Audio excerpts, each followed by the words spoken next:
Skin care tips भी आप share करें। जैसे मैं कहती हूँ ना, नानी दादी के नुस्खे जो हैं वो कभी पुराने नहीं हो सकते। यानी क्लेंजिंग, टोनिंग एंड मॉइस्चराइजिंग, ये तीनों आप अपनी घरेलू चीजों पे कर सकती हैं। उस टाइम पे आपने वुमेन्स के लिए भी काफी इनिशिएटिव लिए हैं। बिल्कुल। एंड वो शायद जो आपका टाइम पीरियड था उसमें आपने काफी चेंजेस भी देखे होंगे खुद में भी। एक तो राजपूत परिवार, फादर बड़े स्ट्रिक्ट ऑर्थोडॉक्स विचार वाले थे, पढ़ी कोएड में थी पर कई बार इतनी ज्यादा नहीं। Being a doctor and entrepreneur, how is it different to be a part of a Fiki Flow chapter? And मैंने सबसे ज्यादा जो था by the members, for the members, of the members, इसको पकड़ा। बट फिर भी लोग डेंटल हेल्थ में बहुत नेग्लिजेंस करते हैं। पका हुआ खाना अगर कम हो और कच्चा खाना अगर अच्छा हो तो आपकी हाइजीन हमेशा इम्प्रूव रहेगी। सोशल मीडिया पे, इंस्टा पे, फेसबुक पे, हर जगह आपको एक मेकओवर दिखाई देता है, एक ट्रांसफॉर्मेशन दिखाई देता है। अपन बात करें 50+ ईयर्स की, सबको एंटी एजिंग का रहता है कि बॉडी मसल्स को जितना आप एक्टिवेट करेंगे, अगर आप फेशियल योगा करती रहेंगे तो नेचुरली आपकी जो रिंकल्स हैं, जो सैगिंग है स्किन की, वो सारी की सारी आप ठीक हो जाएंगी।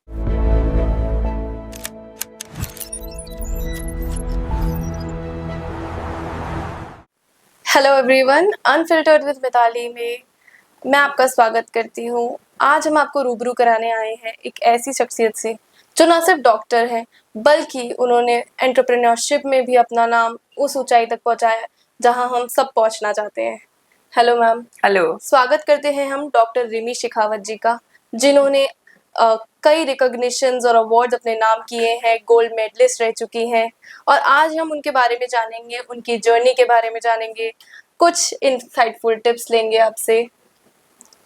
सबसे पहले मैम क्वेश्चन करना चाहूँगी मैं कि आपने कैसे डिसाइड करा, किस तरह से कि आपको डॉक्टर फील्ड में आना है। और स्टार्टिंग में हम लोग सब बचपन से ख्वाब देखते कि हमें वो बनना है, तो आपका वो मोटिव था डॉक्टरी ही या फिर सिचुएशन जैसे? देखिए, ऐसा है कि मेरे नाना जो थे उनका बड़ा इन्फ्लुएंस था। 1955 बैच के अंदर एसएमएस मेडिकल कॉलेज से वो पास आउट थे, तो डॉक्टर थे वो, और बहुत अच्छे फुटबॉलर थे, बहुत अच्छे मतलब करिकुलम में थे।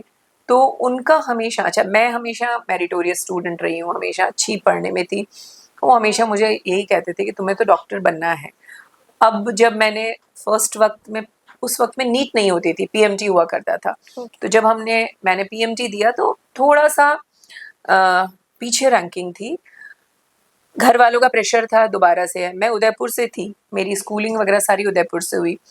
बट एक तो राजपूत परिवार, फादर बड़े स्ट्रिक्ट ऑर्थोडॉक्स विचार वाले थे, पढ़ी कोएड में थी पर कई बार इतनी ज़्यादा नहीं थी। तो मैं जब एसएमएस मेडिकल, जब उस वक्त में डेंटिस्ट्री सिर्फ एसएमएस मेडिकल कॉलेज में ही थी, तो मैंने यहाँ पे आके कम से कम महीना 2 महीना जब मैं यहाँ रही हूँ और हॉस्टल में रही, तो उसके बाद से मुझे ऐसा लगा कि मुझे, और कई सब पूरे all over Rajasthan, all over India के स्टूडेंट्स थे, तो वहाँ पे वो 1 महीने में मुझे बहुत अच्छा लगा और मुझे ऐसा लगा कि शायद मेरे को एक कुछ इंडिपेंडेंस मिल गई है और वहाँ पे मुझे सीखने के लिए और भी कई नए आयाम खुल गए। तो ये मेरी चॉइस थी, इसलिए मैंने मेडिकल में आई, फिर डेंटिस्ट्री ऑप्ट करी और मेरे नाना मेरी प्रेरणा रहे। ओके, स्टार्टिंग के टाइम पे आपके पास कुछ डिफिकल्टीज भी रही होंगी, या जब आपने अपना खुद का क्लिनिक सेटअप किया उस टाइम पे भी काफी डिफिकल्टीज फेस करनी होंगी? बिल्कुल। हमेशा जैसे मैं कहती हूँ ना कि कभी भी सफलता बहुत आसान नहीं होती है। मैंने और मेरे हस्बैंड के मन में ये था, ही इज अ पेडियाट्रिशियन, कि मरुधर हॉस्पिटल अभी हमारा है, काफ़ी पुराना, 27 ईयर्स हो गए हॉस्पिटल को, मल्टी स्पेशलिटी है, 150 बेडेड है। तो वो और मैंने अपने क्लिनिक, तो उस वक्त में झोटवाड़ा, खातीपुरा और वैशाली, तीनों में मेरे सेटेलाइट क्लिनिक्स थे। एंड पूरे दिन में करीब मैं 100-150 के करीब पेशेंट्स देखा करती थी। चौमू, जोबनेर, दूदू, बगरू, पूरा ऑल ओवर जयपुर बेल्ट मेरे पास में ड्रेन होता था। तो हमने इतना काम किया है और मरीजों को एक फेथ है, एक ऐसा विश्वास था कि पीढ़ी दर पीढ़ी कई परिवार जुड़ते गए। 100% रास्ते इतने आसान नहीं थे, बहुत ज़्यादा आर्थिक फंड्स नहीं थे। तो मतलब एक बड़ी अलग सी ही दिलचस्पी कहानी कि मेरे हस्बैंड के पास में उस वक्त में मोटरसाइकिल हुआ करती थी, उन्होंने उसको बेच के और डेंटल चेयर ली सबसे पहले। तो उन्होंने कहा कि तुम अपना काम स्टार्ट करो, ताकि हम लोगों का जो एक सपना है कि खुद का हॉस्पिटल बनना चाहिए, तो इंटर्नशिप, यानी कि जैसे ही हमारा मेरा डेंटिस्ट्री पूरी इंटर्नशिप में ही मैंने अपनी पहली चेयर डाली। और उस वक्त में, आज तो डेंटल चेयर्स बड़ी अच्छी इलेक्ट्रॉनिक हैं, बट उस वक्त में मेरे पास में क्योंकि इतने फंड्स नहीं थे, इलेक्ट्रॉनिक चेयर्स बड़ी महंगी होती थी, तो लखनऊ के अंदर सैलॉन वाली चेयर मंगवाई थी हमने। ओह, और उस पे फिर शुरुआत करी, और धीरे धीरे बढ़ते हुए आज आप ये मेरा पूरा सेटअप देख ही रहे हैं कि पूरा state of the art setup है। तो अगेन, सफलता का कोई शॉर्टकट नहीं है, कांस्टेंट आपकी बहुत हार्डवर्क, मेहनत और learning, upgrading yourself, upskilling yourself, that is the main mantra. Okay. So आप फिक्की फ्लो की रिसेंटली अभी आप चेयरपर्सन भी रही हैं 2025 टू 2026। उस टाइम पे आपने वुमेन्स के लिए भी काफ़ी इनिशिएटिव लिए हैं, बिल्कुल। एंड वो शायद जो आपका टाइम पीरियड था उसमें आपने काफ़ी चेंजेस भी देखे होंगे खुद में भी और वैसे भी। बिल्कुल। तो उनके लिए आप क्या कहना चाहेंगी? ऐसा कोई काम जिसको लेके आप हो कि मैंने फ्लो में ये चेंज करवाया है? जी, देखिए, फिक्की फ्लो जो है एक नेशनल बॉडी है, और ऑलमोस्ट 47 ईयर्स हो गए हैं, और पूरे भारत में आज की तारीख में 21 चैप्टर्स हैं, 16,000 महिलाएं जुड़ी हुई है इससे। तो हम लोगों को हमेशा नेशनल में जो प्रेसिडेंट होता है वो एक हमें इनिशिएटिव्स देता है। मेरा हेल्थ, हेरिटेज और हार्मनी, ये 3 मेरे मेन थे। हेल्थ क्योंकि मैं खुद डॉक्टर हूँ, हेरिटेज क्योंकि राजस्थान का जो इतना रिच कल्चरल हेरिटेज है वो अगर अपन नेशनल लेवल पे उसको शोकेस करें तो अच्छा है, और हार्मनी अमंग्स द मेंबर्स, यानी कि आज 1000 के करीब हमारा डेटा बेस है फिक्की फ्लो का, तो हमारे जो मेंबर्स हैं उनकी नेटवर्किंग भी बहुत स्ट्रांग होनी चाहिए। तो अगर मैं अपनी बात करूँ तो मैंने सबसे ज़्यादा जो था by the members, for the members, of the members, इसको पकड़ा, और कम से कम भी 40% मेरे जो इवेंट्स थे वो मेंबर सेंट्रिक थे, ताकि वो वहाँ आए, आपस में एक दूसरे से मिले, एक दूसरे के बिजनेस के बारे में जाने और एक दूसरे को सपोर्ट करें।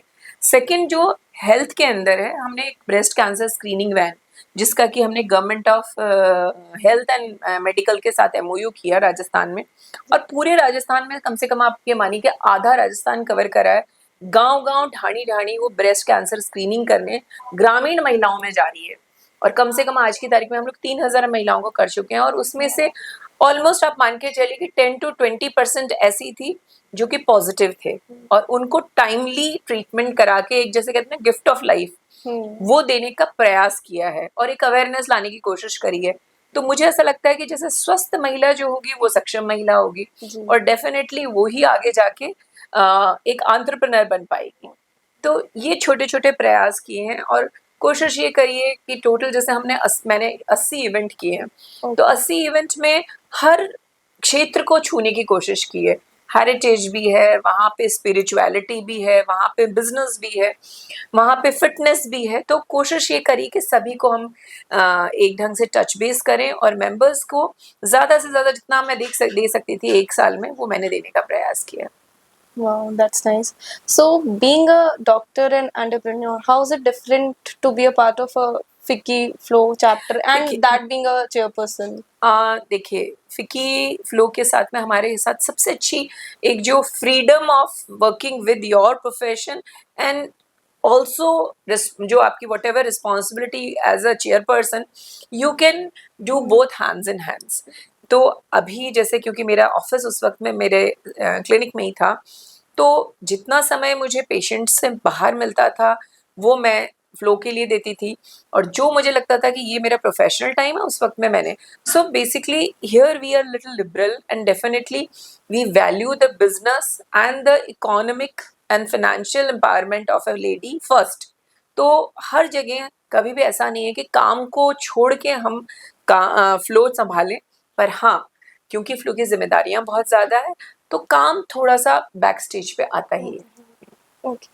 सो आपके हिसाब से अगर हम आज की बात करें तो वुमेन्स को ग्रो करने के लिए सबसे ज़्यादा किस चीज़ की ज़रूरत है? लाइक अपॉर्चुनिटीज़, सपोर्ट या माइंड शिफ्ट? देखिए, मेरा मानना है कि सबसे पहली चीज़ जो भारतीय परिवेश की बात करती हूँ, क्योंकि अभी भी पेट्रियार्कल सोसाइटी है, तो परिवार का support is top most thing. और सेकंड, डेफिनेटली अगर महिला एम्बिशियस नहीं है और अगर वो कुछ नहीं करना चाहती, घरेलू है, तो definitely there should be a change in the mindset. And thirdly, जो भी अपॉर्चुनिटी आए उसको हमें ग्रैब करना ही चाहिए। तो मेरा प्रेफ़रेंस है कि पहले परिवार का support, then mindset change and then उसके बाद अपॉर्च्युनिटी। सो इट्स लाइक हमें तीनों की ही ज़रूरत तीनों है की ही एक चीज़ टाइम, हाँ, पे। राइट समय पे ज़रूरत है। ओके। सो जब आपने मरुधर डेंटल क्लिनिक खोला था तो आपको लाइक ये तो आपने बताया कि उस टाइम पे बहुत चैलेंजेस फेस करने पड़े थे। कोई ऐसी चीज़ जिससे आपको डर लगा हो या देखिए, डर, क्योंकि मैं अपने काम में बहुत अच्छी थी, मैं प्रोफ़ेशनली बड़ी क्वालिफ़ाइड ही रही हूँ और शुरू से, और दूसरी चीज़ मैंने अपनी जैसे क्वालिफ़िकेशन को कभी फुल स्टॉप नहीं दिया। जहाँ मुझे नेशनल, इंटरनेशनल कॉन्फ्रेंसेस में जाने का मिला, जहाँ मुझे आगे अपने आप को अपस्किल या अपग्रेड करने का मिला, जैसे मैंने मास्टर्स किया है लेज़र डेंटिस्ट्री में, तो मैं पहली चिकित्सक थी राजस्थान में जिसके पास मैं लेज़र्स लेके आए थे, आज के 20 साल पहले। एंड सेम मैंने इम्प्लांट्स के अंदर मास्टर्स किया है। तो धीरे-धीरे जैसे-जैसे आप सीखते हैं और मेहनत करते हो तो आपका कॉन्फिडेंस हमेशा बहुत अच्छा ही रहता है।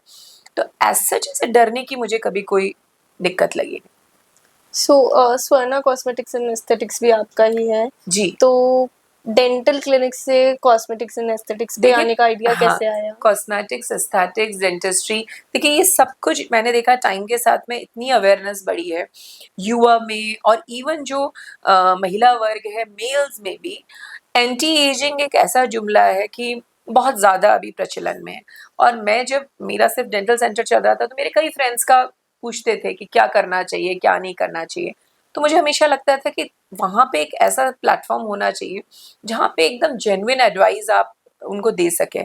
तो इसीलिए आज मुझे 3 साल हो गए हैं इसको चालू करे हुए।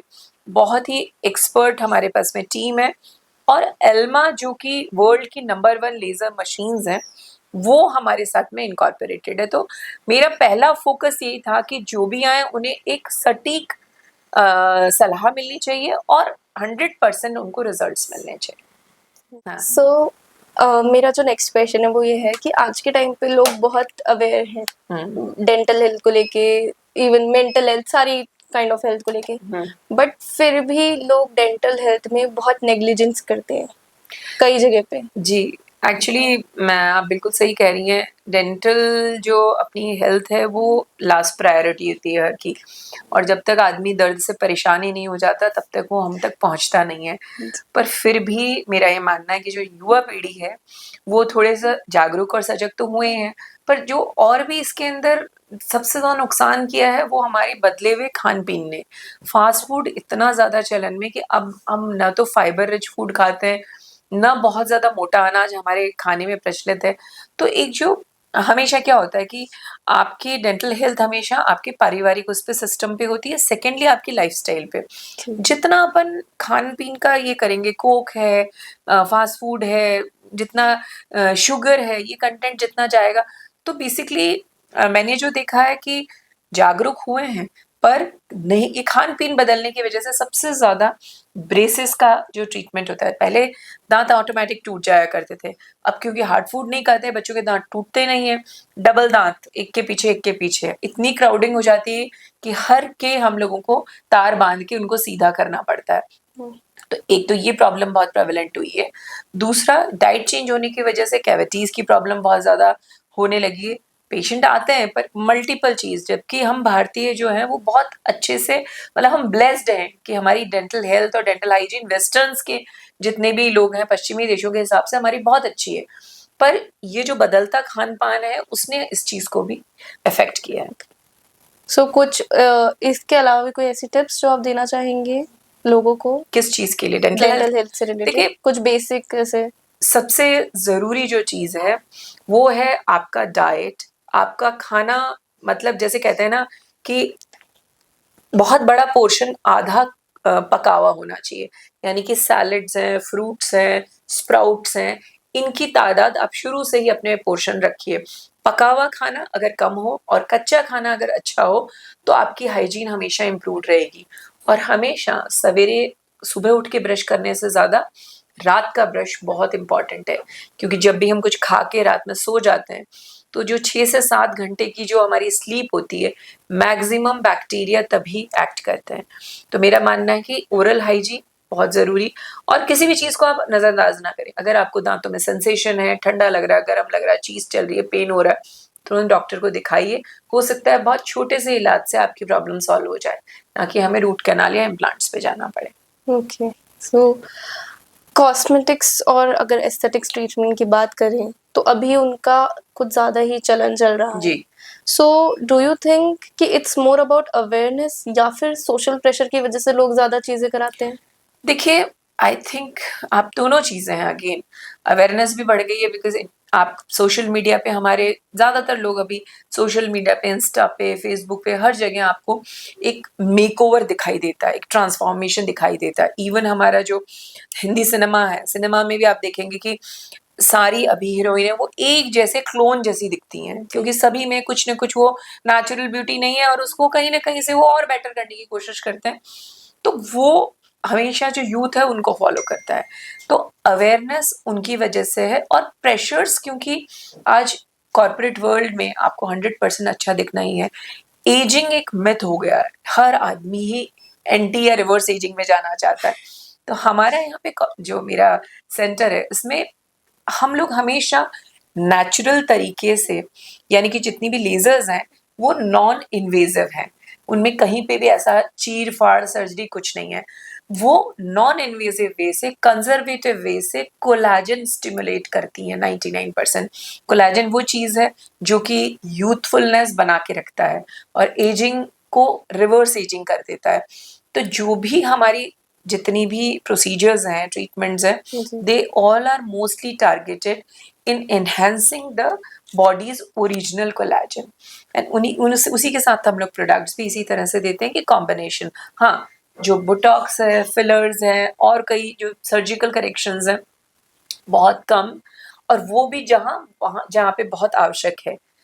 अदरवाइज बच्चे भी आज 20-20, 25-25 साल के बच्चे बोटॉक्स के लिए पूछते हैं, उनकी क्वेरी आती है, जो कि बहुत ही मेरा मानना अनफॉर्चुनेट है, बिकॉज वो आपका प्राइम होता है। उस वक्त में आपका जो बॉडी का हार्मोन्स है, सारा सिस्टम्स है, अगर हम उसके साथ छेड़छाड़ करेंगे तो डेफिनेटली लॉन्ग टर्म में बहुत बुरा हाल होगा।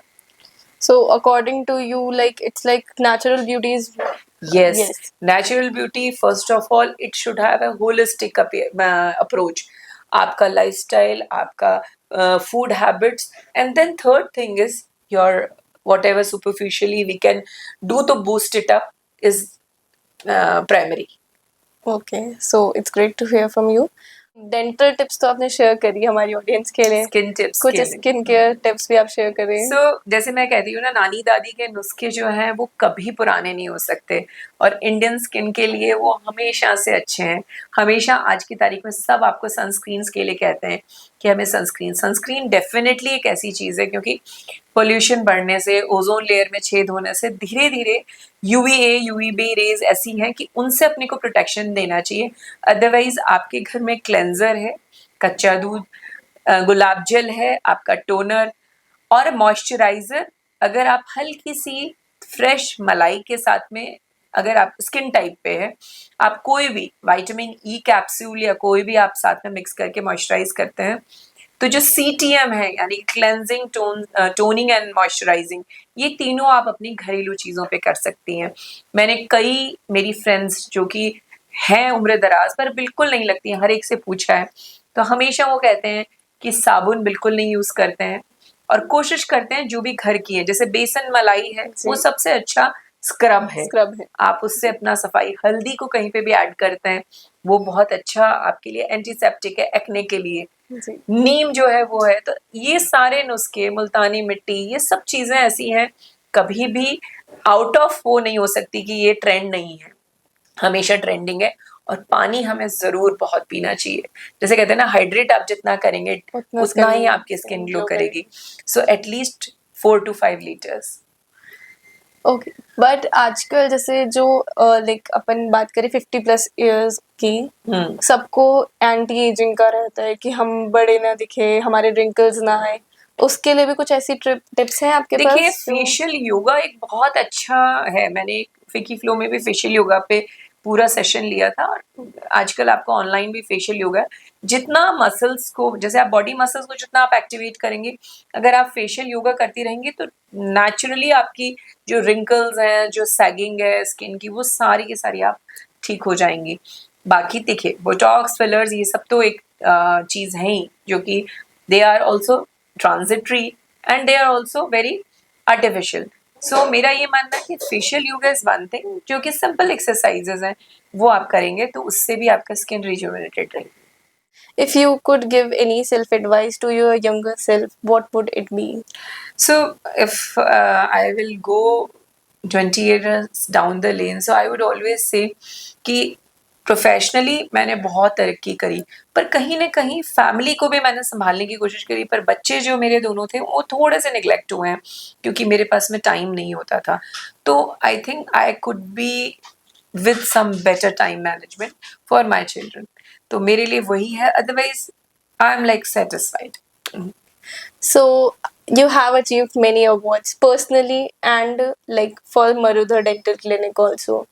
उनके बारे में हमारी ऑडियंस को कुछ बताइए, क्योंकि बहुत सारे अवार्ड्स हैं, हम उनका नाम ऐसे नहीं ले सकते। जी। आप गोल्ड मेडलिस्ट भी हैं। तो सबसे पहला जो मेरे को बहुत दिल के करीब है अवार्ड है, वो मुझे महाराणा मेवाड़ फाउंडेशन से मिला था, जो अभी भी चालू है। और उसमें मैंने जब मैंने डेंटिस्ट्री के अंदर अचीव किया था कि I was through out meritorious, तो भामाशाह अवार्ड मिला था। वो मेरा एक ढंग से मान लीजिए गोल्ड मेडलिस्ट यूनिवर्सिटी के बाद में एक सेकंड पायदान में मिला। प्राइवेट के अंदर महाराणा मेवाड़ का ये पहला अवार्ड मुझे ऐसा लगता था। अच्छा, स्कूल्स में तो देखिए आपको मिलते ही रहते हैं, पर ये पहला था। उसके बाद में तमाम तरह के women of future awards, then उसके बाद दैनिक भास्कर का अवार्ड, प्राइड ऑफ राजस्थान, फिर उसके बाद में हमारा जो मेडिकल कम्युनिटी है उनकी तरफ से यंग एंटरप्रेन्योर अवार्ड्स। तो देखिए अवार्ड्स तो बहुत लंबी लिस्ट है मेरे पास में, नेशनली, इंटरनेशनली, इवन मेरे I was the best speaker in one of the conference, तो वहाँ मुझे अवार्ड मिला है। पर हमेशा जो अवार्ड मिलते हैं तो मेरा ये मानना है कि वो आपके लिए एक माइलस्टोन होता है, और उनको और आपको एक अंदर से ही आपको एक बूस्ट मिलता है या आपको एक मोटिवेशन मिलता है कि what is the next big.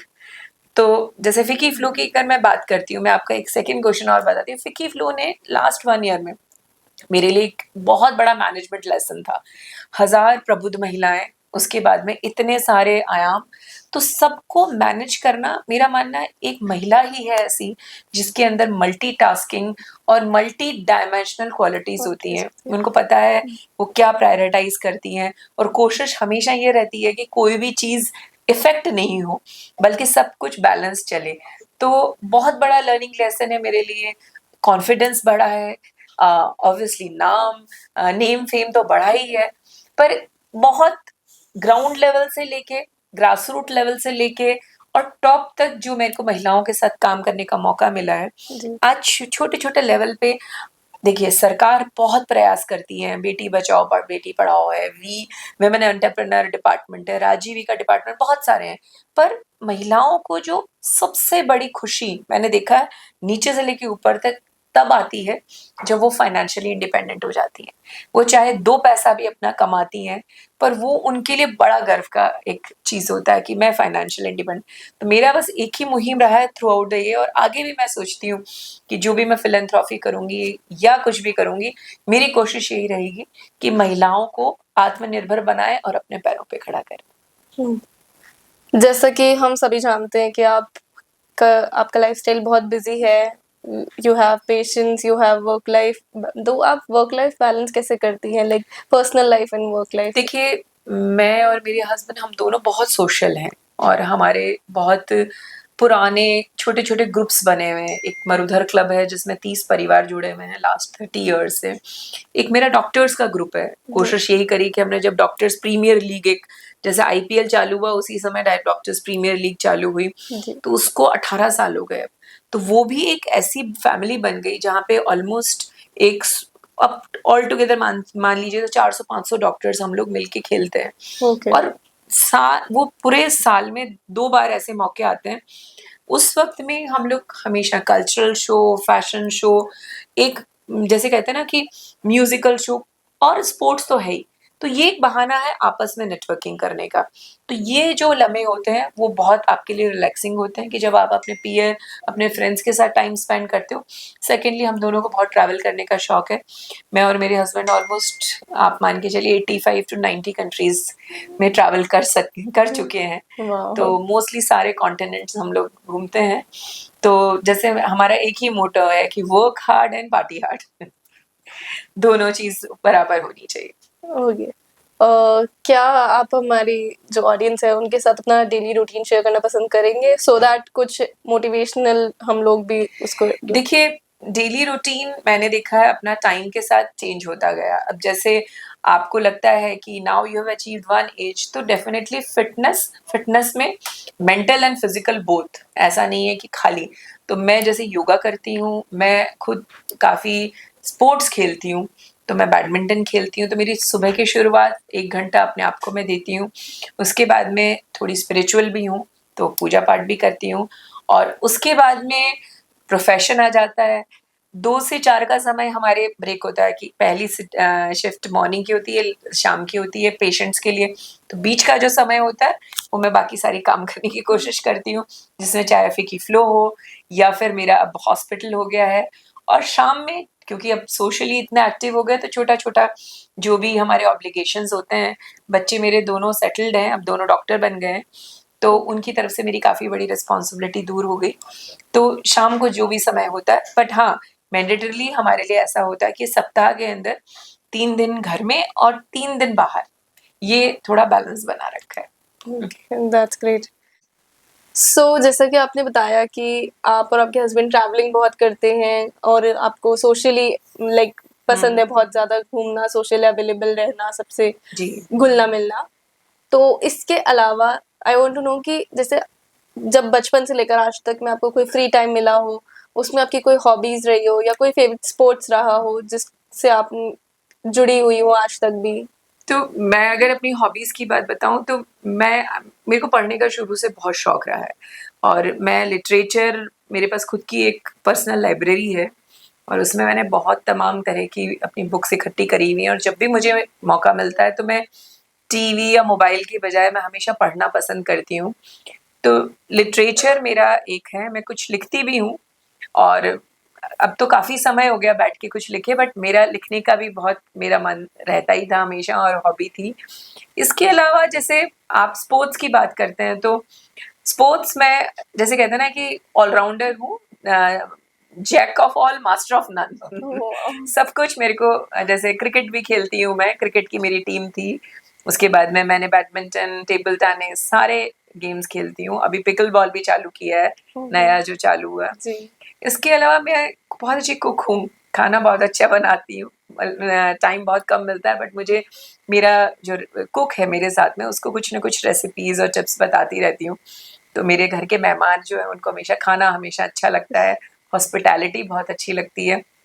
और उसके साथ गाना, इवन जैसे इन द ग्रुप सॉन्ग्स और जो अपने डांसेस हैं, फैशन शोज़ हैं, ये हमने डॉक्टर्स के ही बहुत सारे किए हैं। और इवन जैसे जो हमारा मरुधर क्लब है, उसमें भी हमने एनुअल फंक्शंस किए हैं। और उन एनुअल फंक्शंस का ऐसा होता था कि पूरी फैमिली मेंबर्स में, चाहे छोटे बच्चे से लेके उनके पेरेंट्स तक पार्टिसिपेट करते थे। अच्छा। अब क्योंकि कम हो गया है, बहुत टाइम कंज्यूमिंग होता है, 1-1 महीना लग जाता है मेहनत करने में, पर ये सब किया है। और ट्रैवलिंग तो एनी टाइम, ट्रैवलिंग में हम दोनों को यही है कि बैकपैकर्स के जैसे जाते हैं, हम लोग अपनी आइटिनरी खुद बनाते हैं और कोशिश करते हैं वहाँ का लोकल फूड है, लोकल कुजीन, लोकल जो वहाँ की लैंग्वेज है, लोकल लोगों के साथ रहना हमें ज़्यादा पसंद है।